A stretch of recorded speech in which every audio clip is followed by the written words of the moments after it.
It just seems like there's no end of the ways that people get separated from their money. That's correct. You know, we've seen a huge increase in recent years with scammers and defrauders trying to use many different ways to bilk Montanans out of their money.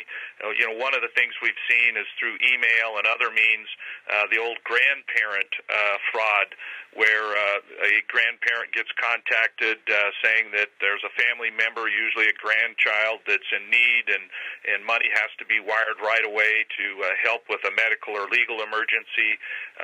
These scammers are very sophisticated nowadays, and because of data breaches and other technological crimes, they have some pretty good information about who they're communicating with, and so it can look very legitimate. We encourage Montanans to, you know, when they get that kind of a grandparent or family member email, that they independently verify with other family members or communicating directly with the person that's they think they're talking to, and certainly make sure that that's legitimate.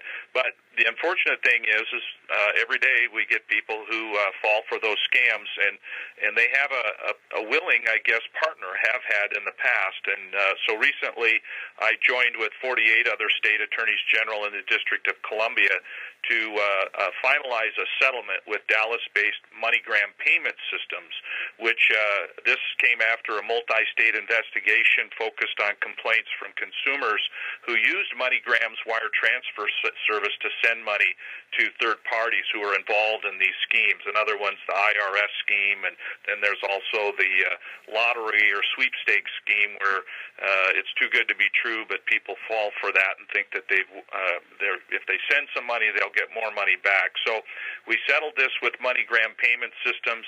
They've agreed to a very comprehensive set of requirements in the future so that they don't participate in these fraud and scam schemes. And then they also have to pay $13 million nationwide to a consumer restitution program that will not only cover the costs of some of those who've been scammed, but also pay for the state's costs and fees in investigating this. So stay tuned. There will be a nationwide settlement administrator who will be communicating with those who are eligible for restitution, and that will likely include some Montanans. We don't know how much will be restored to Montanans at this point in time.